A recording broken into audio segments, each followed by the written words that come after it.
ഞാൻ രാജശ്രീ. ഏവർക്കും രാജീസ് കറി ലാബിലേക്ക് സ്വാഗതം. ഇന്നിവിടെ ഞാൻ തയ്യാറാക്കാൻ പോകുന്നത് ഗ്രീൻ പീസ് മസാലക്കറിയാണ്. അതിനുവേണ്ടി ഒരു 250 ഗ്രാം ഗ്രീൻ പീസ് ഞാൻ എടുത്തിട്ടുണ്ട്. അത് നമുക്ക് കുക്കറിലേക്ക് ഇട്ട് കൊടുക്കാം. ഇത് മുൻ രാത്രി ഞാൻ വെള്ളത്തിലിട്ട് കുതിർത്തെടുത്തതാണ്. അതിനുശേഷമാണ് അത് വേവിക്കാൻ എടുത്തത് കേട്ടോ. 2 ചെറിയ ഉരുളക്കിഴങ്ങ് ഇതേ സൈസിൽ കട്ട് ചെയ്തെടുത്തത്, ഒരു ചെറിയ പീസ് ഇഞ്ചി ചെറുതായി കട്ട് ചെയ്തെടുത്തത്, പകുതി സവാള ചെറുതായി കട്ട് ചെയ്തെടുത്തത്, 5 പച്ചമുളക് ചെറുതായി കട്ട് ചെയ്തെടുത്തത്, കുറച്ച് കറിവേപ്പില,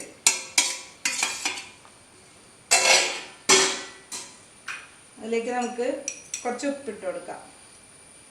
ഒരു 1/2 സ്പൂൺ ഉപ്പ് ഇട്ട് കൊടുക്കുന്നുണ്ട്. 1/4 ടീസ്പൂൺ മഞ്ഞൾപ്പൊടിയും ചേർത്ത് കൊടുക്കുന്നുണ്ട്. നമുക്കിതിലേക്ക് വെള്ളം ചേർത്ത് കൊടുക്കാം. ഗ്രീൻ പീസ് മുങ്ങി നിൽക്കത്തക്ക വിധത്തിലുള്ള അത്രയും വെള്ളം ചേർത്ത് കൊടുക്കണം. വെള്ളം മതി.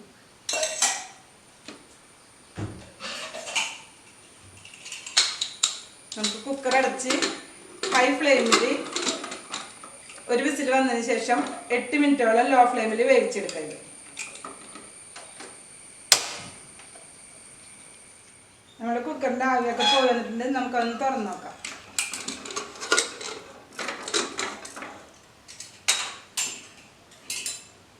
ഗ്രീൻ പീസൊക്കെ നന്നായിട്ട് വെന്തിട്ടുണ്ട്. ഇത് ഇന്നലെ രാത്രി ഞാൻ വെള്ളത്തിലിട്ട് കുതിർത്തെടുത്തതാണ്. അതിനുശേഷമാണ് അത് വേവിക്കാൻ എടുത്തത് കേട്ടോ. നമുക്കിനി ഒരു പാൻ, ഇത് മാറ്റിയൊരു പാൻ വെച്ച് കൊടുക്കാം.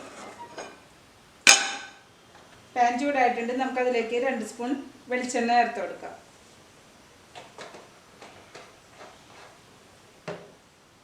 എണ്ണ ചൂടായിട്ടുണ്ട്. നമുക്കതിലേക്ക് 1/2 സ്പൂൺ കടുക് ഇട്ട് കൊടുക്കാം.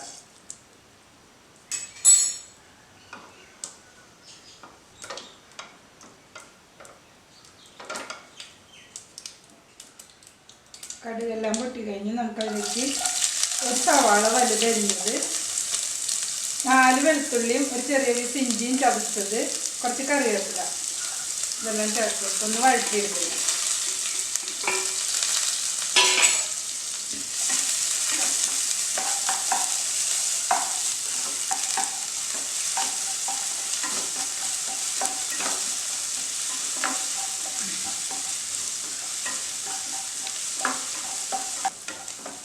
സവാള ചെറുതായിട്ട് വാടിയിട്ടുണ്ട്. നമുക്കതിലേക്ക് ഒരു 1/4 ടീസ്പൂൺ ഉപ്പ് ചേർത്ത് കൊടുക്കാം. നന്നായിട്ട് ഒഴിച്ചിട്ട് ഇതിലേക്ക് നമുക്ക് മസാല ചേർത്ത് കൊടുക്കാം. അപ്പോൾ തീ ഒന്ന് ലോ ഫ്ലെയിമിലേക്ക് മാറ്റി കൊടുക്കണം കേട്ടോ. നമുക്ക് മസാല ചേർത്ത് കൊടുക്കാം. ഇതിലേക്ക് ഒരു 1/4 ടീസ്പൂൺ മഞ്ഞൾപ്പൊടി,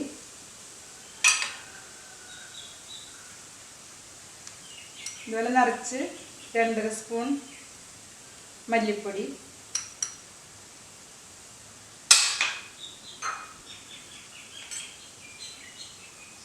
വെച്ചിട്ട് 2 സ്പൂൺ മുളക് പൊടി നന്നായിട്ട് മുരിഞ്ഞ് വയ്ക്കണം.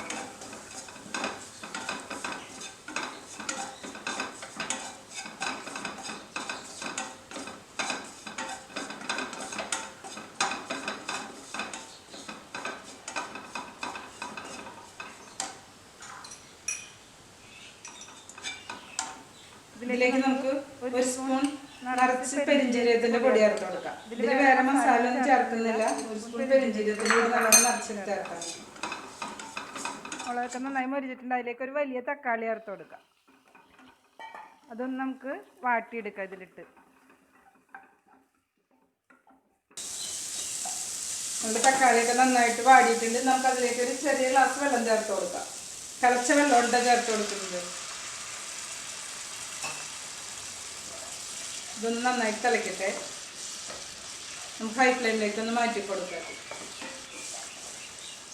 ഗ്രേവിയൊക്കെ നന്നായി തിളച്ചിട്ടുണ്ട്. നമുക്കതിലേക്ക് ഗ്രീൻ പീസ് ചേർത്ത് കൊടുക്കാം.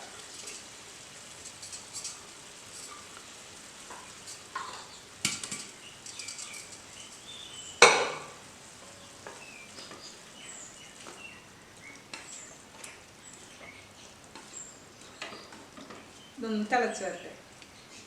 ഗ്രീൻ പീസൊക്കെ ഇത്രയും വെന്താൽ മതിട്ടോ. അപ്പോൾ 8 മിനിറ്റ് തന്നെ വേവിച്ചെടുത്താൽ മതി. കൂടുതൽ വെന്ത് പോയാൽ കറിയാകെ വെള്ളമില്ലാതെ കട്ട പിടിച്ചിരിക്കും. ഗ്രീൻ പീസൊക്കെ ആവശ്യത്തിന് വെന്തിട്ടുണ്ട്. അപ്പോൾ 8 മിനിറ്റ് തന്നെ കറക്റ്റായിട്ട് വേവ് കിട്ടും. ഇതൊന്ന് തിളച്ച് വരട്ടെ. നമുക്കപ്പോൾ ഉപ്പൊന്ന് ചേർന്ന് നോക്കാം.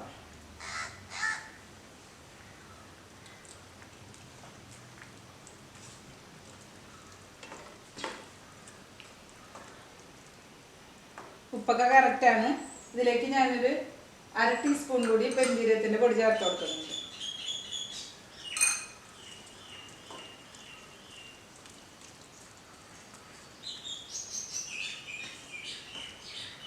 ഒന്ന് നന്നായിട്ട് തിളച്ച് വരട്ടെ. ഇത് ഗ്രേവിയൊക്കെ നന്നായി തിളച്ചിട്ടുണ്ട്. നമുക്കതൊന്ന് ഓഫ് ചെയ്ത് കൊടുക്കാം.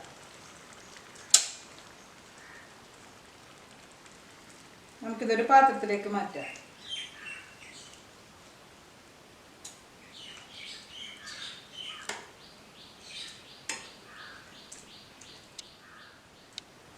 അങ്ങനെ വളരെ എളുപ്പത്തിൽ തയ്യാറാക്കാൻ പറ്റിയ നമ്മുടെ ഗ്രീൻ പീസ് കറി റെഡി ആയി കഴിഞ്ഞു.